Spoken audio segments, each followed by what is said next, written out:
Today, we begin a journey deep into one of the most complex networks of sin in modern history, the empire of Jeffrey Epstein. Imagine a world where the laws of physics and ordinary morality are bent by the gravity of money and blackmail. Jeffrey Epstein was not merely a sex offender. He was a social architect. He didn't build buildings.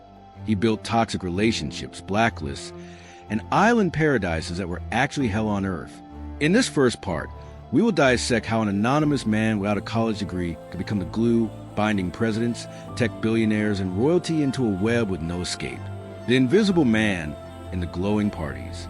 Jeffrey Epstein's career is a costly lesson in persona engineering. To understand the fall, we must first understand the climb. He started by teaching at the prestigious Dalton School for the Children of Manhattan's elite, despite not having a university degree. This was the first testament to his ability to manipulate belief. He knew how to make others believe he was smarter, more powerful, and more mysterious than he actually was. From a math teacher, he jumped into the world of finance at Bear Stearns, but he quickly realized that making money through numbers was too slow compared to making money through secrets. Epstein created a perfect facade for himself as a billionaire money manager for the world's wealthiest people. However, to this day, his true financial records remains a massive question mark. Many experts raise a question. Did Epstein's wealth come from financial investments, or did it come from trading the most expensive invisible commodity, silence? Master the halo effect. Epstein understood the psychology of the ultra-rich. Those at the peak of power often feel lonely and crave new intellectual stimulation or validation. He transformed himself into a scientific philanthropist. He funded millions of dollars for research in genetics, physics, and artificial intelligence, surrounding himself with the world's greatest minds. When a celebrity appeared next to Epstein at a scientific seminar, their image was elevated. Conversely, the presence of prestigious scientists unwittingly washed Epstein's name of dark rumors. This was exactly how his reputation management strategy operated. Using the light of others to mask his own darkness, he turned his mansions in New York, Paris, and the island of Little St. James into social laboratories, where he observed and collected the weaknesses of his victims and his powerful friends. Little St. James Island, the hub of the blackmail network. If Manhattan was where Epstein conducted paper transactions, Little St. James was where he conducted transactions of the soul. This private island was dubbed Pedophile Island, but in the records of the elite, it was a secluded luxury retreat. Here, Epstein didn't just provide depraved pleasures. He was building a permanent insurance system for himself. Every guest who visited the island and every act of debauchery was reportedly recorded by a dense network of surveillance cameras. This was the core of Epstein's power. He didn't need guns. He just needed the tapes. Once you stepped foot on that island, you were no longer a free politician or businessman. You became part of Jeffrey Epstein's assets. The public relations management of the ultra-rich was suddenly held in the hands of a single man. The year 2008 should have been the end for Epstein when allegations of underage abuse exploded in Florida. However, this became the darkest chapter, proving how the legal system can be manipulated by media campaigns and political power. Epstein hired a dream team of lawyers who were not only experts in law, but also skilled at pressuring prosecutors. The result of this battle was a non-prosecution agreement, one of the most outrageous in history. Instead of life in prison like any other sex offender, Epstein only served 13 months under a special work release program. He was allowed to leave jail 6 days a week to go to his office. This agreement also secretly protected all his potential co-conspirators from prosecution. Why was this a victory for reputation management? Because at that time, Epstein successfully kept the biggest names from being dragged into the light. He proved to his network that I can protect you even if I am caught. This arrogance allowed Epstein to continue operating for over another decade before the digital age, and the hashtag #MeToo movement completely changed the rules of the game. Silence is no longer gold in the digital age. Before 2010, crisis management usually relied on the principle: silence, denial, and waiting for the storm to pass. Epstein and the elite around him lived by that philosophy for years. But they did not anticipate the power of global connectivity. Epstein's victims, once anonymous and deceived girls, began to find each other on the internet. They were no longer solitary voices easily silenced by money. Rebranding campaigns for those once close to Epstein, such as Prince Andrew, began to backfire. In the past, a television interview might have solved the problem. But in 2019 and beyond, every gesture and every lie was dissected by millions of online detectives. Epstein's fall was not just the death of an individual, but the bankruptcy of a reputation management method based on concealment. Remember, a monster cannot exist in isolation within high society without watchmen, cleaners, and those who profit from that very decay. Epstein didn't just own an island. He owned a network of fears and greeds wrapped in silk. To maintain a decades-long empire of sin without being touched by the law, Epstein applied a tactic we call hostile psychological takeover. He didn't coerce the world's most powerful people with guns. He coerced them with their own darkest desires. Every party on the Lolita Express or every night spent at the Manhattan Mansion was not mere hospitality. It was a biological transaction. Epstein provided what money could not legally buy, and in return, he received a permanent certificate of immunity from the global elite, the most vital character in this network. The person considered the right hand and the housekeeper's stolen souls was Ghislaine Maxwell. If Epstein was the brain, Maxwell was the social face. As the daughter of media tycoon Robert Maxwell, she possessed the genetic code of sophistication and the ability to penetrate the tightest circles of the British royalty and American politics. Maxwell was the one who transformed the filthy rumors surrounding Epstein into stories of a genius's eccentricity. She used her own gender and status to create a false sense of security for the victims, turning them into meticulously packaged commodities to serve Epstein's ambitions. This was a profound betrayal of gender, an act of redefining cruelty under the name of the elite art of living. Look at the case of Prince Andrew. This is a case study of how the world's oldest dynasty was dragged into the mud. The relationship between Andrew and Epstein was not just a friendship. It was a symbiosis between a man starving for recognition and a man overflowing with manipulation. When photos of Andrew walking with Epstein in Central Park, after Epstein had already been convicted in 2008, were leaked, the world asked one big question. Why? The answer lies in the arrogance of power. They believed the royal reputation was an impenetrable shield. They believed PR campaigns and palace press releases could bleach any stain. But they were wrong. In the digital age, a smirk or a drop of sweat that doesn't flow could become forensic evidence before the court of public opinion. Next, we cannot ignore the tech giants and the brilliant minds of Silicon Valley. Why did people like Bill Gates or leading professors at MIT appear in the contact list of a sexual predator? The answer is reputation laundering. Epstein uses money to fund the most insane scientific research projects, from colonizing Mars to human gene editing. By linking his name to the progressive values of humanity, Epstein created a perfect smokescreen. When you're trying to save the world from disease or climate change, who cares about the young girls missing in your basement? This is an extremely sophisticated psychological distraction strategy that the elite frequently use to cover the moral voids in their private lives. The cruelty of this system also lies in how it turned victims into volunteers. Epstein and Maxwell built a recruitment process no less professional than a multinational corporation. They targeted girls from broken homes, those looking for a way out of poverty. They promised scholarships, modeling opportunities, or simply an attention the girls had never received. Then, they turned these girls into intermediaries to lure new victims. This was a multi-level marketing model of depravity, where pain was multiplied exponentially and resistance was extinguished with hush money or legal threats. It is the intersection between politicians hungry for campaign funds and an information broker like Epstein.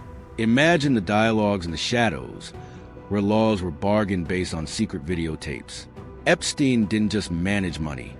He managed the future of nations by holding the secrets of those who ran them. This is precisely why the 2008 case ended so abruptly and ridiculously. It wasn't an error of justice. It was a systematic arrangement to protect the entire superstructure. But absolute power often comes with absolute blindness. Epstein believed he was immortal in this game.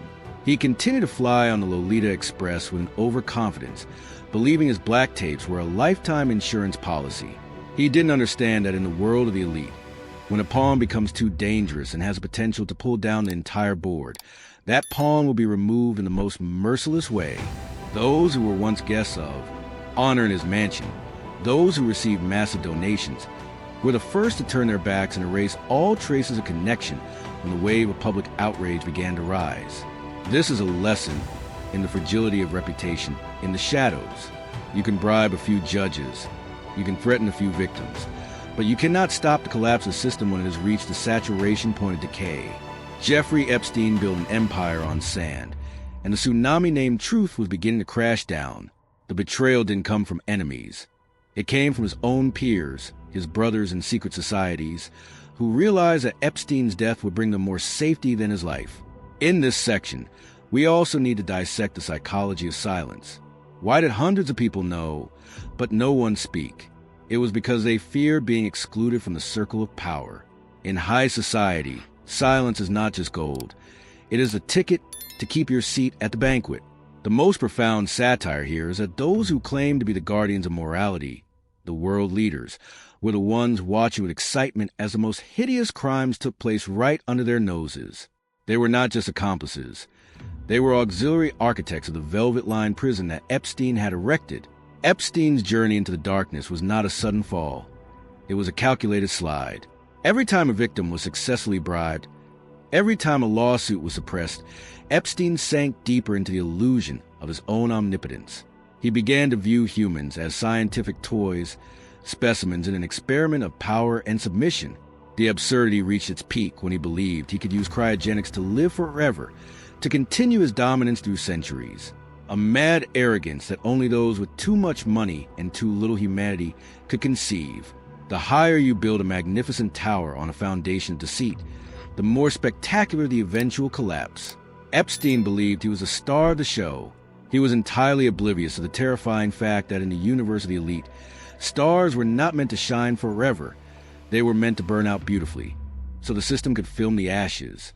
Jeffrey Epstein, a man who once believed he could orchestrate the world using the invisible strings of blackmail and offshore accounts, finally discovered a merciless truth.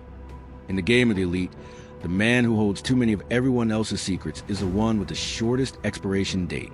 When the blinding light of public scrutiny began to pierce the darkest corners of Little St. James, the massive fortress of protection that had surrounded Epstein for decades didn't just crack. It transformed into a meat grinder, ready to dispose of its most radioactive asset to save the rest of the machinery. The year 2019 was not merely the year of Epstein's final rest. It was a year the contract between him and the shadows officially expired. Imagine the sheer, unadulterated panic echoing through the gilded corridors of London, New York, and Paris as the news of his detention at Teterboro Airport rippled to the upper echelons. Burner phones were incinerated, hard drives were magnetically wiped, and politicians who had once laughed over vintage cognac on the Lolita Express suddenly suffered from a convenient bout of collective amnesia. This was not a standard criminal investigation. It was a chaotic, frantic scramble of high society rats fleeing a sinking ship in bespoke tuxedos. Epstein, once the ultimate power broker, was now a discarded ghost, a living piece of evidence that his former friends desperately needed to be silenced forever. Epstein's downfall serves as a masterclass in the gravity of sin. When you spend your life flying too close to the sun on wings crafted from the misery of others, the eventual meltdown is not a tragedy. It is a mathematical certainty. But the truly fascinating element here is the sudden, suspicious awakening of the mainstream media and the judicial system, both of which have been conveniently comatose for over a decade. Major newspapers began excavating files they had previously buried under layers of legal threats and social influence. Why now? Why not 10 years ago when the first brave young women screamed for justice? The answer is chillingly simple. Epstein's utility had been exhausted, and his presence had become an unbearable liability to the carefully curated image of the global establishment. And then, we arrive at the darkest chapter in this entire forensic ledger, the cold, sterile silence of cell number 9 at the Metropolitan Correctional Center in Manhattan, in a facility touted as one of the most secure on the planet. Specifically designed for high-profile assets, we were asked to believe in a series of coincidences so absurd they border on the satirical. Malfunctioning cameras, guards falling into a deep slumber at the precise moment of impact, and a prisoner on suicide watch who supposedly found the means and the opportunity to finalize his own exit. Our satirical narrator can't help but smirk at the amateurish nature of this script. It reads like a low-budget thriller staged by the elite to permanently seal a dossier that could have decapitated the political world. Epstein died, and with him, the secret recordings, the guest logs, and the contract to human trafficking were buried in a coffin of official silence. However, Epstein's biological retirement was not the end. It was the beginning of a psychological autopsy of our entire social structure. We must interrogate a world where a known predator can function as a financial advisor to the wealthiest men on earth. Epstein's true legacy is not the millions he left behind, but the irreparable fracture in public trust. We have been forced to realize that behind the grand speeches about human rights and equality, the elite operate under a separate code, a shadow constitution where human beings are mere commodities to be traded and cruelty is rebranded as a business talent. Epstein was merely a symptom of a much deeper systemic cancer, a disease fueled by infinite greed and a total absence of empathy. Observe the behavior of high society in the aftermath of his departure. It was a performance of hypocrisy at a virtuoso level. Billionaires who once eagerly accepted his donations rushed to return the money or funnel it into obscure charities, as if the cash itself were cursed by the touch of a demon. Prestigious university professors suddenly felt a profound sense of regret for posing in photographs with a man they previously called a genius. This was not genuine remorse. It was reputation risk management. They weren't horrified by what Epstein did. They were terrified of being identified as the ones who knew what he did and still raised a glass of expensive wine in his honor. This forensic breakdown also highlights a brutal reality regarding the value of truth. In the Epstein case, the truth was never a constant. It was a variable that could be adjusted based on the size of your bank account. His victims, who displayed a level of courage the elite can never fathom, faced a system specifically engineered to protect predators with the right connections. Even with Epstein in the ground, their battle continues against the co-conspirators who remain free, using their power to erase the past. It proves that in the world of Society Noir, justice is never granted. It must be clawed back from the hands of those who believe they are above the law. We conclude this chronicle not with a sigh of relief, but with a cold shiver of recognition.